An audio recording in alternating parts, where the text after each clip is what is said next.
My family claimed I was no longer among the living to protect their reputation, but when I returned years later, I made their entire empire crumbled. The crystal ballroom of the Rosewood Hotel sparkled with 1,000 points of light, each crystal chandelier casting rainbow prisms across the faces of elegantly dressed guests. I stood in the shadows near the entrance, watching the scene unfold before me like some bizarre theater production. The bride, my sister Olivia, floated through the crowd in her designer wedding gown, accepting congratulations with practiced grace. Our parents, George and Margaret Wilson, followed in her wake like proud satellites, their faces glowing with a kind of joy they had never shown for me. "Just sign here, Miss Martinez," the wedding coordinator whispered, extending a tablet with the final payment authorization for the venue. I suppressed a smile at the false name I had used to purchase the Rosewood Hotel chain 3 years ago. If only they knew that Elena Martinez, the mysterious hotel magnate, was actually Elena Wilson, the daughter they declared dead a decade ago. I scrawled my signature and handed back the tablet, adjusting the elegant mask that covered the upper half of my face. The masquerade theme had been Olivia's idea, though I doubted she realized how perfectly it served my purpose. Behind their own masks, not even my parents recognized the daughter they had erased. "The ceremony was beautiful," I murmured to the coordinator, my voice carrying the slight Spanish accent I had cultivated for my Elena Martinez persona. "Your staff has done an excellent job." She beamed at the praise, unaware that I signed her paychecks. "Thank you, Miss Martinez. We're so honored you came personally to oversee the Wilson wedding. They're one of Boston's most prominent families, you know." I knew all too well. The Wilsons had been Boston aristocracy for generations, their shipping empire dating back to the 1800s. That legacy of success and perfection had been everything to my parents, and the reason they found it so easy to erase their defective daughter. My crime? Refusing to marry the man they had chosen for me, the heir to a rival shipping company. At 22, fresh out of business school with dreams of modernizing the family company, I dared to suggest that arranged marriages were outdated, that maybe the shipping industry needed innovation more than it needed mergers through matrimony. The argument that followed still echoed in my nightmares. My father's rage, my mother's cold disappointment, and finally, the ultimatum: marry Jonathan Porter or be cut off completely. I chose freedom. The next morning, I emptied my trust fund, a mere $50,000 they had forgotten to freeze, and disappeared. I spent the first month in a cheap motel, teaching myself everything I could about modern business practices, digital transformation, and venture capital. I changed my appearance, adopted a new accent, and built Elena Martinez from scratch. What I didn't know then was that my parents had chosen to deal with my departure in the most dramatic way possible. Instead of admitting their daughter had defied them, they told everyone I had died in a sailing accident off the coast. They even held a funeral, complete with an empty casket and tearful eulogies about their beloved Elena, taken too soon. I learned about my own death 6 months later, when I tried to contact my younger sister. The email I sent bounced back, but not before I saw her social media profile picture, Olivia in black, standing beside our parents at my memorial service. That was the moment Elena Wilson truly died, and Elena Martinez was born. "Miss Martinez?" The coordinator's voice pulled me back to the present. "Would you like to be seated for dinner?"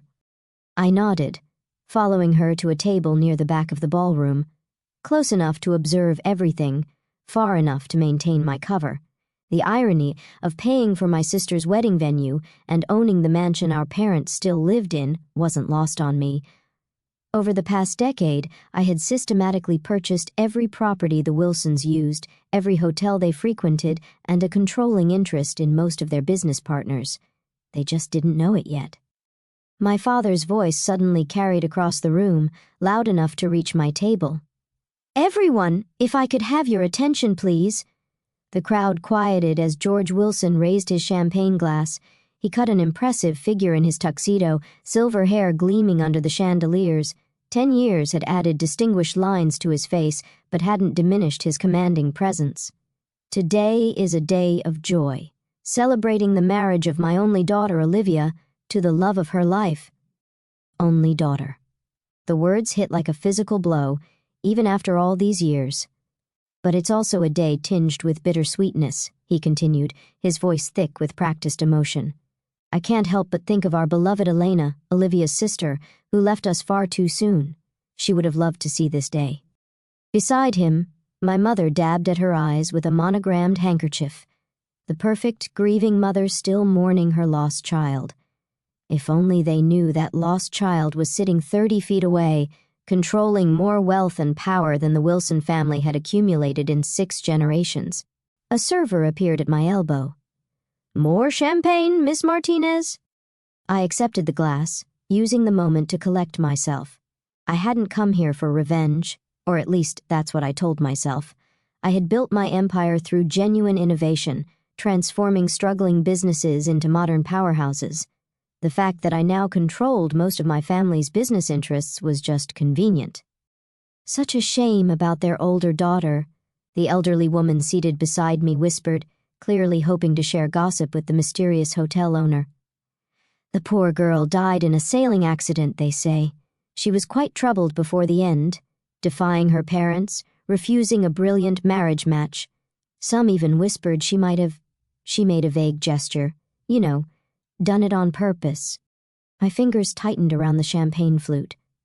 Of course, they had implied my death was suicide. It fit their narrative of the rebellious daughter who couldn't handle the pressure of their expectations better than admitting the truth, that I had chosen freedom over their suffocating control. The sound of clinking glass drew everyone's attention. Olivia had stood to make her own speech, her new husband beaming beside her. My little sister had grown into a stunning woman, though her beauty had a brittle quality that reminded me of our mother. "Thank you all for being here today," she began, her voice carrying the same finishing school polish I had once been forced to learn. As Father said, this day is perfect in almost every way. The only thing missing is my dear sister Elena. I took a slow sip of champagne, watching her performance. Elena was more than my big sister. She was my best friend, my protector, my role model. Olivia's voice wavered perfectly. When we were little, she used to tell me that anything was possible if you were brave enough to chase your dreams. She paused for dramatic effect. I just wish she could see that I finally found my dream. The crowd murmured sympathetically. I fought the urge to laugh. Olivia had been 12 when I left, old enough to understand exactly what our parents had done. She had chosen their side, happily stepping into the role of perfect only daughter. The sister who had supposedly been her best friend hadn't even rated a phone call to warn me about my impending death. As dinner was served, I found myself studying the head table.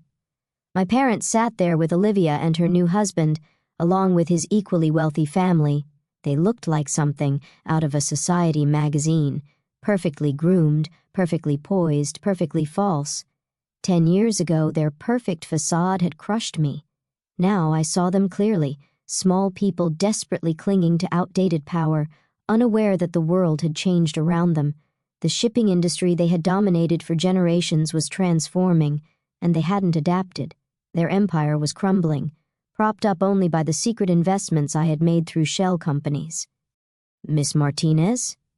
A man in an expensive suit approached my table. I recognized him as James Porter, my almost father-in-law, though he had aged considerably. "I hope you're enjoying the evening. I must say we were surprised and honored when we heard you'd be attending personally." I smiled behind my mask. "I make it a point to oversee special events at my flagship properties, Mr. Porter, especially for such distinguished families." He preened at the compliment.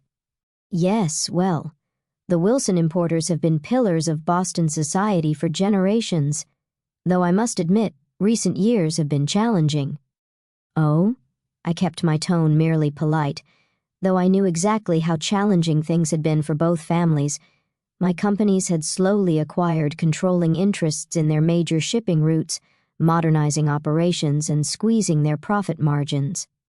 "The industry isn't what it used to be," he said, sighing heavily. "These tech startups, these modern logistics companies, they're disrupting everything. Why, just last month we lost our biggest client to some upstart called Phoenix Maritime." I managed not to smile. Phoenix Maritime was one of my first acquisitions, transformed from a failing local shipper into a digital logistics powerhouse. Progress can be difficult to navigate, I offered diplomatically. Progress, he scoffed. In my day, business was built on relationships, on family connections. Did you know my son was supposed to marry George Wilson's older daughter? Now that would have been a merger worth celebrating, but the girl had other ideas. He shook his head. Tragic. What happened to her? Though perhaps for the best, given her rebellious nature. The crystal flute in my hand threatened to shatter under my grip. Before I could respond, a commotion at the head table drew everyone's attention. My mother had stood up suddenly, swaying slightly. Apparently, the champagne had flowed too freely. "I simply must say," she announced, her voice carrying that peculiar precision of the elegantly drunk, "how wonderful it is to see all our dear friends here, especially those who supported us after we lost our Elena." I sat perfectly still, watching the train wreck unfold. "Such a difficult time," she continued, dabbing at her eyes, "having to tell everyone that our daughter, that she, well, the shame of it all. But we preserved the family name, didn't we, George? We gave her a proper send-off, even if she didn't deserve—" "Margaret!" My father's voice cut through her rambling like a steel blade. "Perhaps you should sit down." But the champagne had loosened something in my mother's perfect facade. "Oh, but darling, I simply must tell Miss Martinez what an honor it is to have her here. Such a successful woman, and self-made at that. Nothing at all like our poor Elena, who thought she could reject her family obligations and succeed on her own." She laughed, the sound brittle as breaking glass.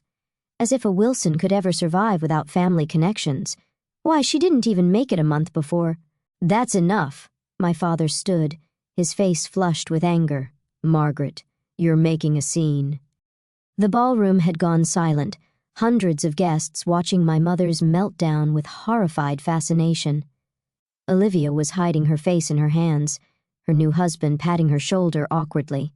I stood slowly, my chair scraping against the marble floor. The sound drew my mother's attention, and she focused on me with the unsettling intensity of the truly drunk. "Miss Martinez," she called out, "you simply must tell us your secret. How does a woman with no family name, no connections, build such an empire?" My Elena thought she could do the same, you know. Thought she was smarter than generations of Wilson business sense, and now she's— She faltered. "Now she's—" "What, Mother?" The words left my mouth before I could stop them, my careful accent slipping. My mother froze, something flickering across her face, recognition, impossible as it was. But the moment passed. She blinked at me, clearly confused by the question from a stranger. My father had reached her by then, taking her arm firmly. "I apologize for my wife," he said smoothly. "The excitement of the day, combined with the memories. Please, everyone, enjoy your dinner." He led my mother away, probably to sleep off the champagne in one of the hotel's luxury suites. Suites I owned, in a hotel I owned, just like I owned the mansion they still lived in, and the controlling interest in the companies they thought were still theirs. I sank back into my chair, hands trembling slightly. I had come too close to revealing myself, letting old pain override a decade of careful planning. The elderly woman beside me patted my arm sympathetically. "Don't mind them, dear," she said. "Old money families like the Wilsons, they can't handle change. Today's world belongs to people like you, self-made, forward-thinking. Why, I heard your hotel chain is expanding into shipping and logistics now." "Among other things," I murmured, recovering my accent. She had no idea that my hotel chain was just the tip of the iceberg. Through various shell corporations and holding companies, Elena Martinez controlled an empire worth billions, built specifically to systematically dismantle everything the Wilsons had ever valued. The rest of dinner passed in a blur of small talk and subtle observation. I watched my sister dance with her new husband, my father smooth things over with embarrassed guests, my mother nowhere to be seen. They looked exactly like what they were, relics of a dying era, clinging to appearances while their real power slipped away. When I finally stood to leave, the wedding coordinator rushed over. "Miss Martinez, will you be staying the night? We've prepared the presidential suite." "No," I said quietly, watching my father lead a round of toasts. "I think I've seen enough family drama for one evening." She laughed nervously, clearly uncertain how to respond to her boss's dry tone. I handed her a thick envelope, a wedding gift for my sister, though she'd never know who it was really from. "Make sure the bride and groom have everything they need," I instructed, "and send some water and aspirin to Mrs. Wilson's room. She'll need it tomorrow." As I walked out of the crystal ballroom, I heard my father's voice one last time. "To family. The most precious thing we have." I didn't turn around. Elena Wilson was dead, after all. They had made sure of that themselves. But Elena Martinez was very much alive, and she was just getting started. In my car, I pulled out my phone and dialed my assistant. "Maya, execute Phase 2. It's time the Wilsons learned exactly who they're dealing with. The next few weeks would change everything, but that's another part of the story." The morning after Olivia's wedding, I sat in my penthouse office overlooking Boston Harbor, watching the Wilson shipping vessels crawl across the water like tiny, obsolete insects. My mother's drunken outburst had accelerated my timeline, but perhaps that was for the best. 10 years of silent accumulation had positioned all the pieces perfectly. Now it was time to play the game. "The numbers are in from last night," Maya announced, entering with her tablet.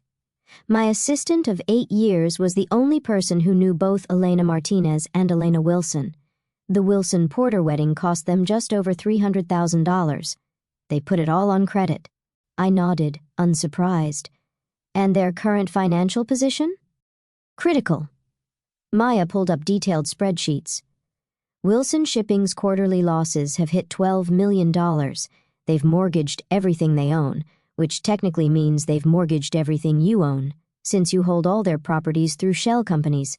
They're 3 months behind on payments to Phoenix Maritime, which means they're 3 months behind on payments to me," I finished. "What about the Porter merger? They're counting on James Porter's company. It's in no better shape. The merger would be like tying 2 stones together and expecting them to float." I smiled, remembering James Porter's condescending comments at the wedding. The man who had once thought himself worthy of arranging my marriage was now drowning in debt, his company hemorrhaging clients to my more efficient operations. "Send notices to all their major clients," I instructed. "It's time for Phoenix Maritime to raise its rates. Let's see how many stay loyal to outdated shipping methods when modern logistics could save them millions." Maya made a note, then hesitated. "There's something else. Your father has called an emergency board meeting for Wilson Shipping tomorrow morning." Finally. I had been waiting for this moment, carefully orchestrating it through a decade of strategic moves. Prepare the paperwork. It's time for Elena Martinez to make her first public appearance at Wilson Shipping. "Are you sure?" Maya's concern was evident. "Once you start this..." "They buried their daughter to save face," I said quietly. "Now they'll learn exactly what that decision cost them." The next morning I dressed with particular care. A blood-red Armani suit that projected power, Louboutin heels that clicked like weapons on marble floors, and a small gold compass pendant that had once belonged to my grandmother, the only Wilson who had truly loved me. The Wilson Shipping headquarters hadn't changed in 10 years, the same imposing granite building, the same brass nameplate declaring founded 1847, the same portrait of my great-grandfather glowering in the lobby. But there was an undercurrent of tension today, nervous whispers and darting glances as employees noticed my arrival. "Miss Martinez," the receptionist jumped to attention. "We weren't expecting, that is, the board meeting is private." "Not anymore." I handed her a thick envelope, my credentials as the majority shareholder of Phoenix Maritime and holder of significant Wilson shipping debt. "I have every right to attend." Her hands shook as she verified the paperwork. I watched her face pale as she realized exactly how much power Elena Martinez wielded. "Of course. 14th floor, boardroom." The elevator ride gave me a moment to center myself. In my ear, Maya's voice provided updates through a discreet earpiece. "All board members present. Your father's trying to push through an emergency restructuring plan. He still thinks he can save the company without outside help." The boardroom doors were heavy oak, stretching from floor to ceiling. I paused for a moment, hearing familiar voices through the wood. "We can't accept these terms," my father was saying. "Phoenix Maritime is trying to steal our company piece by piece." "We don't have a choice, George," another voice responded. "We're bleeding clients, our ships are outdated, and this mysterious Elena Martinez owns half the ports we use." I pushed the doors open. The conversation died instantly.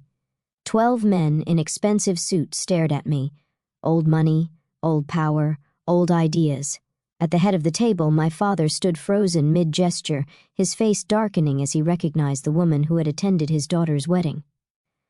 "Miss Martinez," he managed finally, "this is a private meeting." "Not anymore." I strode to the table, my heels echoing in the silence. "Please, don't let me interrupt your discussion of my company's terms." "Your company?" He spat the words. "Phoenix Maritime is nothing but an upstart using digital gimmicks to steal established clients. Wilson Shipping has survived for 6 generations and will survive. For precisely 12 more days," I cut in smoothly, "unless you accept the merger terms I'm about to offer." I placed a folder on the table. Inside was the culmination of 10 years' work, documents proving my ownership of their buildings, their warehouses, their homes, evidence of their mounting debts, their failed modernization attempts, their desperate efforts to maintain appearances while their empire crumbled. "This is impossible," my father whispered, flipping through pages. "These properties, our house, the hotel chain, all belong to me," I confirmed, "along with controlling interest in most of your remaining client companies. Face it, Mr. Wilson, you're not just losing, you've already lost." He slammed the folder down. "Who are you? Some tech billionaire trying to dismantle a legacy business? You have no idea what family tradition means." I felt my carefully constructed mask crack just a little. "Family tradition?" I took off my designer sunglasses, meeting his eyes directly. "Like the tradition of forcing your children into loveless marriages? Or the tradition of declaring them dead when they refuse to comply?" The color drained from his face. "No," he whispered. "It's not possible." "Elena," one of the older board members breathed, recognition dawning. "Oh my God, Elena Wilson!" I smiled, not pleasantly. "Elena Martinez, actually. I took the name after you killed me. Makes for a better corporate image than being the dead daughter of a failing shipping magnate." Chaos erupted in the boardroom. Board members shouted questions, my father stumbled back into his chair, and somewhere in the building, an emergency alarm began to wail. "Enough!" My voice cut through the noise like a whip. "You have exactly 24 hours to accept the merger proposal. If you refuse, I call in all outstanding debts and seize your remaining assets. Your choice." I turned to leave, then paused at the door. "Oh, and father? You might want to check on mother. I hear she's still recovering from quite a spectacle at Olivia's wedding." Security guards burst in as I walked out, responding to some panic button my father had probably pressed. I smiled at them as I passed. They worked for me too, though they didn't know it yet. In the elevator, Maya's voice came through my earpiece. "Well, that was dramatic." "They always loved theatrics," I replied. "I learned from the best. Your mother's waiting in the lobby." I stiffened. "What?" "She arrived about 5 minutes ago. Looks like she's mostly recovered from the champagne." The elevator doors opened, and there she was, Margaret Wilson, Boston society matron, perfectly poised even in the middle of her world collapsing. She stood near my great-grandfather's portrait, and for a moment I saw myself at 18, standing in that same spot while she lectured me about family duty. "Miss Martinez," she said as I approached, her voice brittle as frozen glass. "Or should I say, Elena will do," I cut her off, "but only in private. Publicly, I'm still very much dead. Your choice, as I recall." She flinched. "We did what we had to do for the family name." "Family name?" I laughed, the sound echoing off marble walls. "Take a look around, Mother. The Wilson name isn't worth the brass it's engraved on. The only thing keeping this company afloat is my money. which makes it my name on the line. You're enjoying this, she accused, destroying everything we built. No. I stepped closer, close enough to smell her familiar perfume. I'm saving everything you destroyed. The company will survive, modernize, grow. The Wilson name will continue, just not in Wilson hands. Her perfectly painted lips trembled. We really thought you were dead. Poverty-stricken? Failed? I supplied. You thought your rebellious daughter couldn't possibly succeed without the family's help.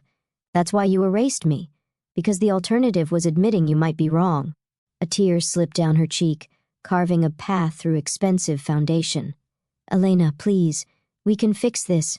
Come home. I'm not that naive girl anymore. I walked past her toward the entrance. You have 24 hours to accept the merger. Don't worry, I'll let you keep the house. Consider it a wedding gift to Olivia. Outside, my driver held the car door. Boston's summer sun felt warm on my face, so different from the artificial chill of the Wilson building. I looked back once, seeing my mother's silhouette through the glass doors, small and lost in the lobby of her crumbling empire. Maya was waiting in the car. Phase 2 complete, she reported.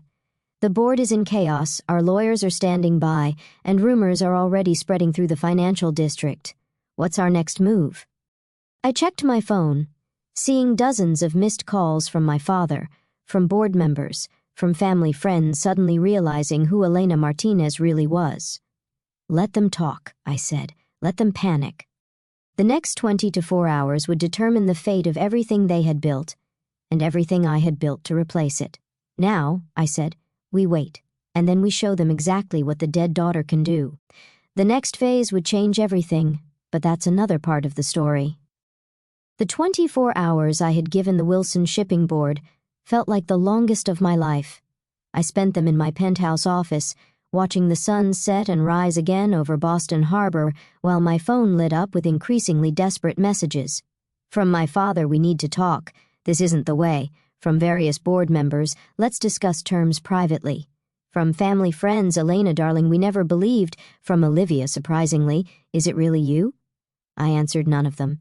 Instead, I focused on the final pieces of my plan, making sure every detail was perfect.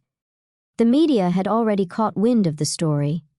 Boston's supposedly dead heiress returns as billionaire CEO to take over family company, the headlines wrote themselves.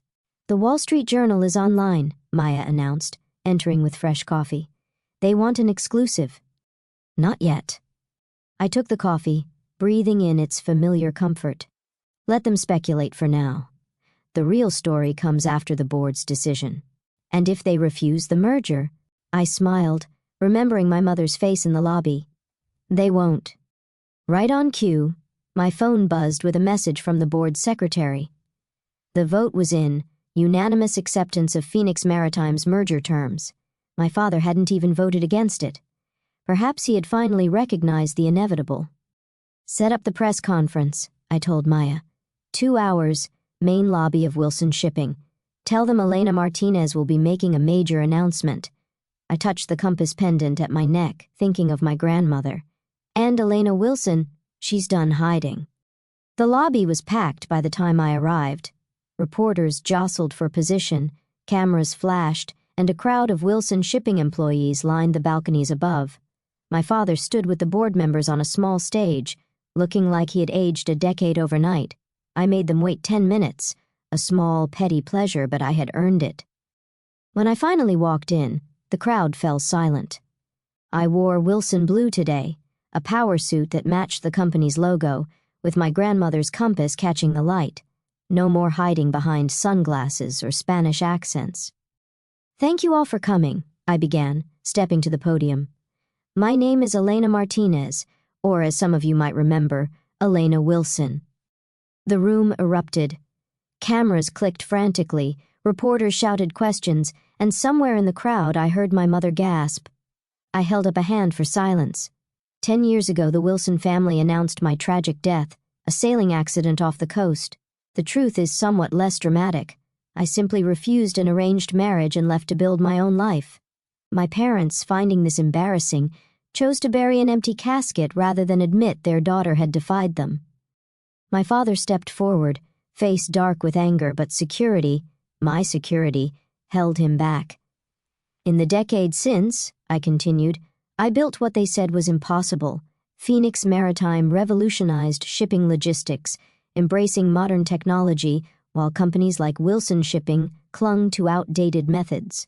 We grew rapidly, acquiring ports, properties, and clients, including many former Wilson assets. I turned to face the board members directly. Today, I'm announcing the merger of Wilson Shipping with Phoenix Maritime. The Wilson name will continue, but the company will be completely restructured. All current board members will be retired, with generous compensation packages. More chaos. More shouted questions. I noticed Olivia slip into the back of the room, still in her honeymoon tan, watching with wide eyes. And now, I said, I'll take questions. Miss Wilson, did your family know you were alive? No. They were quite committed to my death. Miss Martinez, how did you build your empire? The same way I would have modernized Wilson Shipping had I been allowed, by understanding that tradition without innovation is just slow decay. Mr. Wilson, your response to your daughter's return? My father stepped forward, and for a moment I saw something crack in his proud facade. Elena, we thought... You thought I'd fail, I finished for him. That's the problem, Father. You never saw who I really was. He aged another decade before my eyes. We did what we thought was right. No, I corrected quietly. You did what was easy. Erasing me was easier than admitting I might have had better ideas. Declaring me dead was easier than explaining why I left. Even now, giving up control is easier than watching your company collapse under its own weight. Elena! My mother's voice, somewhere in the crowd. Please! I ignored her, addressing the reporters again. The merged company will retain the Wilson name out of respect for its history, but make no mistake, this is a complete transformation. We're moving into the future, whether the old guard likes it or not. More questions flew, but my attention was caught by Olivia pushing through the crowd. She looked different from the polished bride of 2 days ago, younger somehow, more like the sister I remembered. You were there, she said, reaching the stage, at my wedding. You watched us all pretend to mourn you. Yes, I knew. My voice dropped so only she could hear. Sometimes I'd look at old pictures and think I saw you in the background at charity events, business functions. I thought I was going crazy. You weren't. Why didn't you tell me back then, when they first... Would you have kept my secret? I studied her face, seeing the answer. No. You were always their perfect daughter, the one who never disobeyed. She flinched. I was 12, old enough to know right from wrong. I softened slightly, seeing real pain in her eyes, but young enough to be afraid of ending up like you. A tear slipped down her cheek. I missed you, the real you, not the sanitized dead sister they talked about at parties. For the first time, I felt my own composure crack. I missed you too, but I couldn't be who they wanted. I had to be myself. Miss Martinez! A reporter's shout broke the moment. What happens to the Wilson family now? I turned back to the crowd, professional mask firmly in place. They'll retain their personal assets, those that aren't already legally mine, and receive fair compensation for their shares. I'm not here for revenge. I'm here to save a company that lost its way, and the family relationships. I looked at my father, defeated on his own stage, my mother crying quietly in the crowd, Olivia torn between the sister she had lost and the parents she had chosen. Some things, I said quietly, can't be fixed with money or business deals.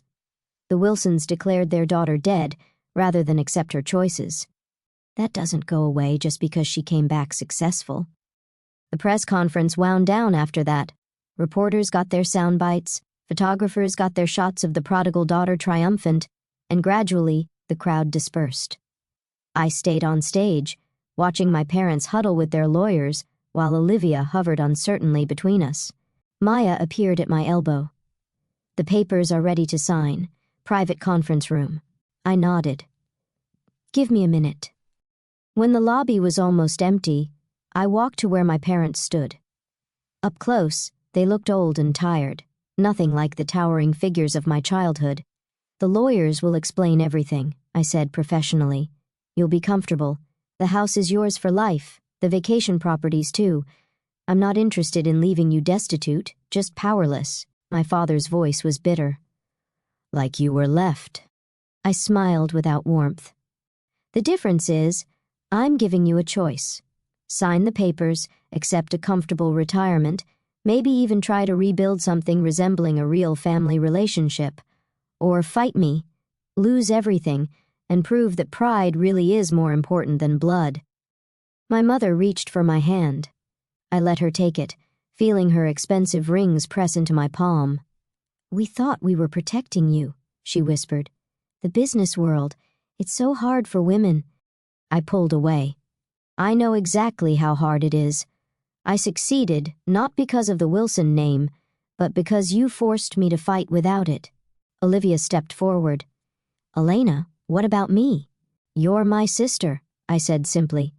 "My door is open when you're ready to know me as I am, not who they wanted me to be." I turned to go, then paused. "Oh, and Mother?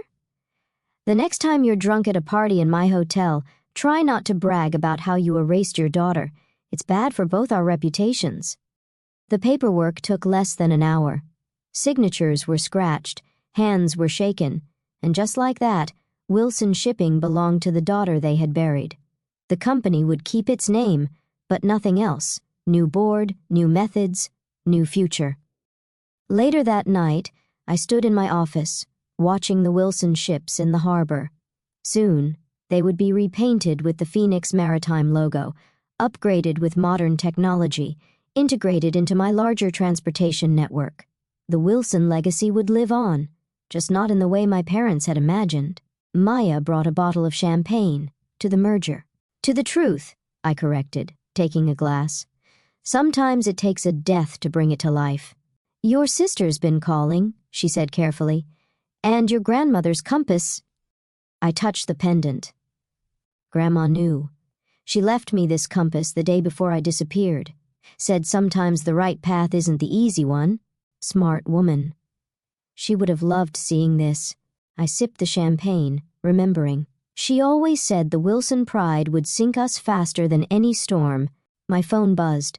Olivia again. This time I answered. "Can we talk?" she asked quietly. "Really talk? Just us?" I looked out at the harbor, where the Wilson ships floated in darkness. "Come over. It's time you saw who your sister really is." After I hung up, I asked Maya to order dinner for 2. It would be a long night of explanations, of bridging the gap between the sister who died and the woman who rose from those ashes. But maybe, just maybe, something good could come from all this. I wasn't Elena Wilson anymore. That girl had died, exactly as her parents claimed. But Elena Martinez was stronger, successful beyond their wildest fears, and finally, absolutely free. The merger would save their company, the money would save their lifestyle, but the truth, that would save me. And in the end, that's what the story was really about. Not revenge, not money, not even family. It was about a girl who had to die to become who she was always meant to be. I raised my glass to the dark harbor. To Elena Wilson, I whispered, "May she rest in peace." Then I turned away from the window and went to meet my sister, ready to begin whatever came next.